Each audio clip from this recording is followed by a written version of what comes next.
মাত্র দুইটা খুবই সামান্য দুইটা উপকরণ দিয়ে এই সুন্দর অল হ্যাঙ্গিং দুইটা আমি বানিয়েছি। আর কীভাবে বানিয়েছি সেটা তোমাদের দেখাই, চলো। এখানে বাঁশের তৈরি ত্রিভুজাকৃতির যে জিনিসটা দেখতে পাচ্ছ, এটা কিন্তু আমি বেজ হিসেবে ব্যবহার করেছি।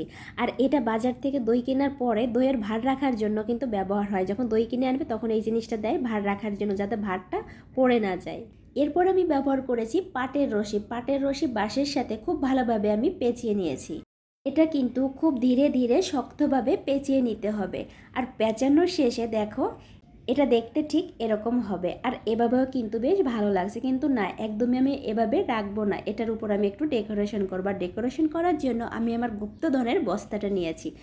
না, এটা গুপ্তধনের বস্তা নয়, এটা ব্যাগ। যাই হোক, আমার গুপ্তধনের ভিতর হীরা, মুক্তা, জহর সব কিছুই কিন্তু আছে। এর ভিতর থেকে আমার যেগুলো প্রয়োজন সেগুলো আমি বের করে আলাদা করে নিয়েছি। এরপর এগুলোকে আমি একটা একটা করে গাম দিয়ে আটকে নিয়েছি। মাঝখানে কিন্তু আমি একটু ফাঁকাই রেখেছি, কারণ আমার যদি কখনো মনে হয় এখানে আমি একটু শামুক ঝিনুক কিছু বসাবো, তার জন্য আমি মাঝখানে জায়গাটা ফাঁকা রেখেছি। এখানে দেখো, আমি ছোট বড় করে 3টা রশি নিয়েছি। আর 3টা রশি কিন্তু সিরিয়ালি সাজিয়েও নিয়েছি। এখন এই রশিগুলোকে ডেকোরেশন করে নিব। প্রথমে রশিগুলোকে আমি গ্লুগান দিয়ে আটকে নিব, কারণ আমি যেহেতু একটু ভারী ঝিনুক ব্যবহার করব, তার জন্য গ্লুগান দিব যাতে ছুটে না যায়। এই ঝিনুকগুলোর উপর কিন্তু আমি কোনো রকম কোনো কালার ব্যবহার করব না, একদম রিয়েল রাখার চেষ্টা করেছি। আমি কিন্তু সবসময় বলি, অপ্রয়োজনীয় মানেই কিন্তু ফেলনা নয়। আর ফেলনা জিনিস দিয়েও অনেক সুন্দর জিনিস তৈরি করা যায়।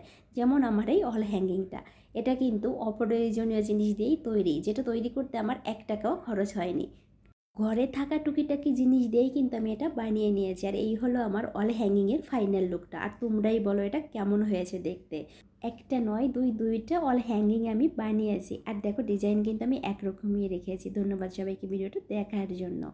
ঘরের সৌন্দর্য বাড়াতে এরকম ছোটোখাটো জিনিস কিন্তু তোমরাও বানিয়ে নিতে পারো, এতে মনের তৃপ্তিও পাওয়া যায় অনেক বেশি।